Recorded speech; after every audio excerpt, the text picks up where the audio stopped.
Canada UBF, Winnipeg UBF, Bible Fellowship Battling Cult Label. Right, so here's the original image. I apologize that it's not legible.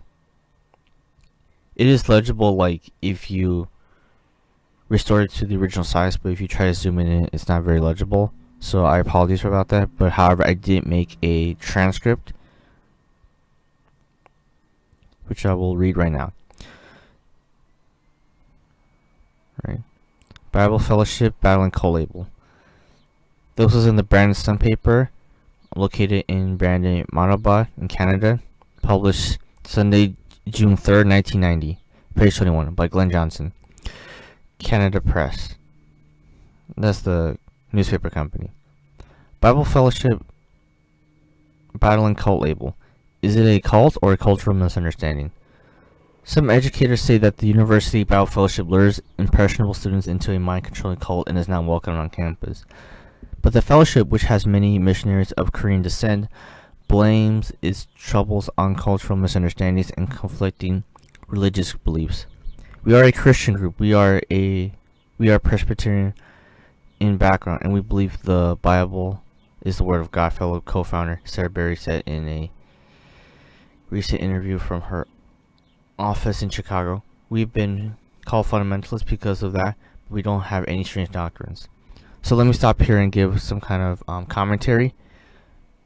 So this is so back in the day, whenever stuff like this happened, whenever UBF goes in the media, like the co-founder, Sarah Berry, would always respond. Keep in mind that the founder himself, the late Dr. Lee, he never responds to reporters. He never does that. He has never done that.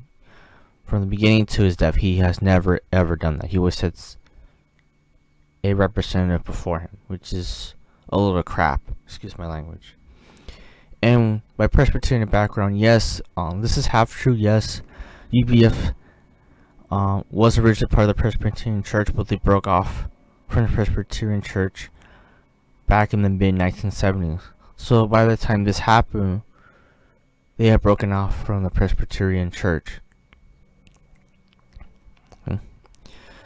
Last September, Winnipeg's Red River Community College warned students that members of the organization were attending classes for the purpose of recruitment. The University of Winnipeg banned the group in 1986, 3 years after it first moved to Canada. We haven't banned them from here, but something students should be aware of, Red River President Ray Newman said in an interview. Sometimes students are vulnerable.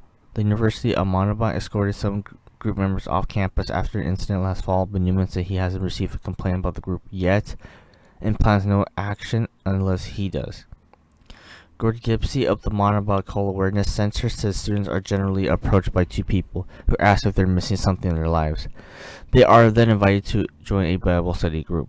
They deal with the Orthodox Bible, but they twisted it, he told the Winnipeg Sun, which ran the stories of some former members of the fellowship earlier this spring.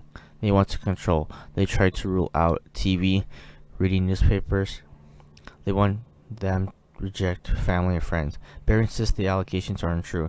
I watch television and read newspapers, and I have my mother here living with me, she said. If somebody is a catch potato sits and watches TV all day, we certainly discourage it.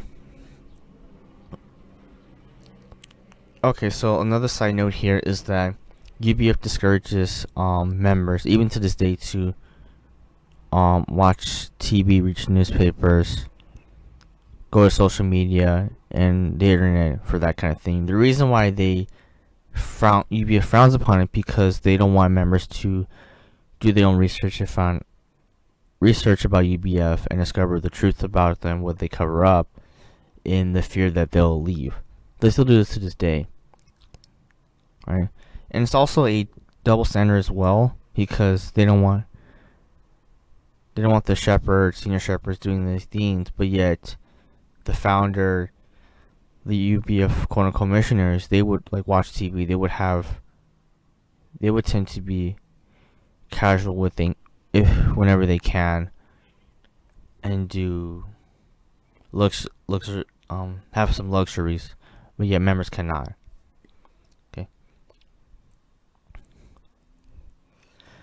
Barry said she and Korean missionary Samuel Lee founded the fellowship after she went to Korea in 1955 to open a small student center for the Presbyterian mission. This is like accurate. But what's interesting to note that if you type up University Bible Fellowship Wiki on just a simple Google search, they'll claim to be founded in 1961. In reality, they've been founded in 1955. But they didn't make UBF official, quote unquote official, until 1962. Something to keep that in mind. After she went to Korea in 1955 to open a small center for the Presbyterian mission, we found that working as foreign missionaries with cultural differences, all of us find that sometimes we don't maybe understand people as well as we should. Anybody can say no. Like again, this is half true. Yes, they could say no, but what they don't tell you is that they tend to harass students, stalk students, just to get them to change their mind. The fellowship moved to Canada through Winnipeg, but has also expanded to Toronto and Hamilton. Although Barry says she doesn't know, many members of her fellowship operated in Canada. Teresa, a former member and a second-year student at Red River, told the Winnipeg Sun she was 20 when she joined in 1986. She said Bible study and prayer took up all her free time, leaving her exhausted. She left 2 years later when the group tried to arrange a marriage for her. They're pushy when they approach you. They won't accept no. So I'll leave a link in the description where I talked about I did a playlist about marriage by faith, what it is, how it works, what's life like, and how to leave. Barry said the fellowship doesn't use pressure tactics or arranged marriages, but they do stress morality. In this very promiscuous society, we encourage people to live moral lives.